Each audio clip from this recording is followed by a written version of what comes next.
Hola a todos, bienvenidos a este nuevo episodio de nuestro podcast donde hablamos de temas generales, actuales, que generan debates sociales, ético, legal, entre otros. Yo soy Brian. Y yo soy Itzel. Y yo soy Yareni. Gracias por acompañarnos en este episodio donde hablaremos sobre un tema bastante polémico y sensible, que es la maternidad subrogada, también conocida como vientre de alquiler.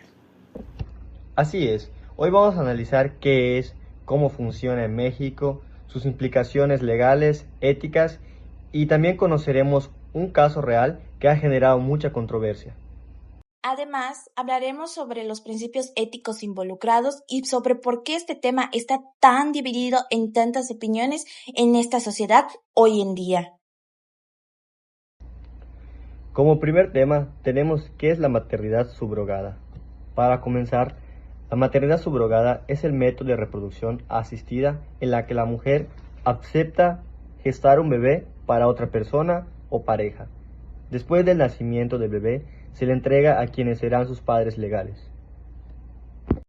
Generalmente el embarazo se logra mediante el método de fecundación in vitro, que es donde están los óvulos o los espermatozoides de los llamados padres de intención, o también se puede dar la donación del espermatozoide o de un óvulo. Lo interesante es que la mujer gestante en teoría únicamente presta su capacidad de gestar y no mantiene derechos legales sobre el bebé, y para eso firma un contrato previo donde renuncia a la maternidad después del parto. Aunque suene sencillo explicado así, en realidad implica muchísimas emociones, aspectos legales y dilemas éticos.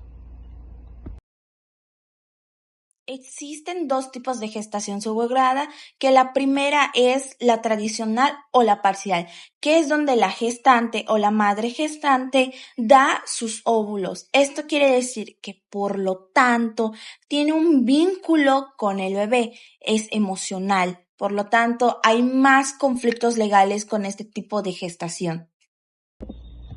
Y la segunda es la gestacional o completa, que actualmente es la más utilizada, ya que aquí la gestante no comparte carga genética, sino únicamente lleva el embarazo. Solo es la portadora, pero al bebé no se le quedará ningún rasgo de esta. Precisamente esta segunda modalidad es la más aceptada en varios países porque se considera que reduce el vínculo biológico y los posibles conflictos legales y emocionales. Pero incluso aunque existen estos dos tipos de gestación subrogada, aún sigue habiendo un debate demasiado conflictuoso y larguísimo. ¿Por qué? Porque se dice que hay una sobreexplotación de la mujer, que no se respetan los derechos de la mujer o que incluso no se respetan los derechos del menor que aún no ha nacido. ¿Cuándo se utiliza? Muchas personas recurren a la maternidad subrogada por problemas médicos, por ejemplo, ausencia de útero, enfermedades que hacen peligrosos el embarazo, abortos repentinos, inclusive fallos constantes en fecundación en el embrión. Pero incluso también puede ser una alternativa para las madres solteras, las parejas lesbianas, los padres solteros, las parejas homosexuales que desean tener hijos biológicos. En el caso de las parejas masculinas, este procedimiento es prácticamente la única posibilidad de tener un hijo con carga genética propia, porque por eso muchas personas defienden la subrogación como un derecho reproductivo y una oportunidad de formar una familia. ¿Cuál es el costo y la situación en México? Ahora hablemos del aspecto económico. En México puede costar entre 50,000 y 80,000 dólares. Sí, dólares, dependiendo del estado y la clínica. Sé que suena a una cifra muy elevada, pero estos incluyen los gastos médicos, hospitalarios, legales e incluso una compensación para la mujer gestante que ha dado su vientre durante 9 meses, que ha sufrido los síntomas del embarazo, que ha llevado todo este proceso prácticamente sola. Y aquí comienza una de las mayores controversias éticas. ¿Realmente es una ayuda solidaria o se convierte en un negocio donde el cuerpo de la mujer se utiliza como mercancía? Además, en México también no existe ninguna regulación federal uniforme. Solo en algunos estados como es Tabasco y Sinaloa cuentan con leyes específicas sobre la maternidad subrogada. Mientras tanto, en otros estados existen vacíos legales que pueden provocar ya sea que se les complique el registro del bebé o para que sea válido este tipo de contratos que se da del embarazo subrogado. Incluso hay estados donde está completamente prohibida, como Querétaro, San Luis Potosí, Coahuila y Veracruz. En este punto es donde el tema se vuelve todavía más complejo. La maternidad subrogada genera un fuerte debate ético y social. Mientras tanto, las personas que están a favor consideran esto como un derecho reproductivo, ya que consideran que las personas tienen derecho a decidir cómo formar una familia independientemente de cómo, ya sea adopción, eso del embarazo subrogado, de lo que estamos hablando, o cualquier otro medio, mientras puedan formar una familia como ellos quieren. Pero quienes están en contra señalan riesgos importantes relacionados con la explotación económica y emocional de las mujeres vulnerables. También se habla mucho de los principios éticos involucrados.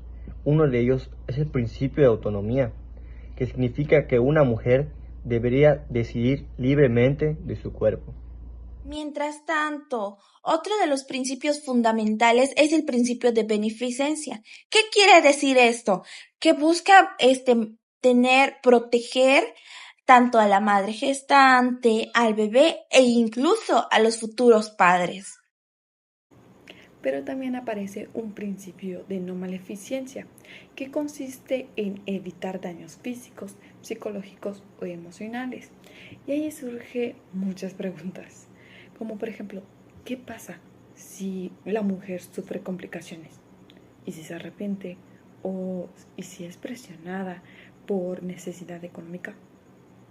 Y no podemos olvidar el principio de justicia, que busca evitar abusos y desigualdades, porque muchas veces quienes contratan estos servicios tienen un nivel económico alto, mientras que las gestantes viven en situaciones vulnerables en donde eso se aprovecha. Entonces, el objetivo principal de estos principios éticos es proteger la dignidad humana, evitar la explotación de la madre gestante y garantizar los derechos y protección de las partes involucradas. Oye, Yaremi, tú investigaste un caso real que está relacionado con este tema, ¿no? ¿Nos lo puedes compartir? Claro, uno de los casos más impactantes ocurrió en Tabasco en 2019. Una mujer llamada Luisa fue convencida de firmar un contrato de la maternidad subrogada bajo el argumento de que el embarazo le ayudaría a detener un tumor agresivo que padecía. Eso suena muy interesante y delicado. Sí, porque después del embarazo comenzaron los problemas. Luisa sufrió afectaciones en su salud, irregularidades legales y presiones para cumplir el acuerdo. Según especialistas, ella no comprendía completamente las implicaciones del contrato que había firmado. Entonces, ahí vemos una posible vulneración al principio de autonomía, porque quizás no tomó las decisiones con información clara y completa. Exactamente. Además, Este caso evidenció cómo el vacío legal puede favorecer abusos. Expertos mencionan que existen intermediarios y agencias que buscan mujeres en situaciones económicas vulnerables para convencerlas de convertirse en gestantes. O sea que la necesidad económica influye demasiado en la decisión que toma la madre gestante. Sí, y otro caso mencionado de foros recientes fue una joven cuyo padre aceptó 25,000 pesos. ¿Para qué? Para poderse comprar un refrigerador. Mientras las personas contratantes pagaban cientos de miles de pesos por el procedimiento. Eso muestra una enorme desigualdad económica. Y precisamente por eso, bioeticistas afirman que muchas veces esta práctica funciona bajo una lógica de mercado, donde el cuerpo femenino y hasta los bebés pueden llegar a verse como productos. Ahí es donde el principio de justicia se vuelve fundamental. Así es, porque el fin de la ética médica debería ser proteger la dignidad humana y evitar que las personas vulnerables sean utilizadas por necesidad económica.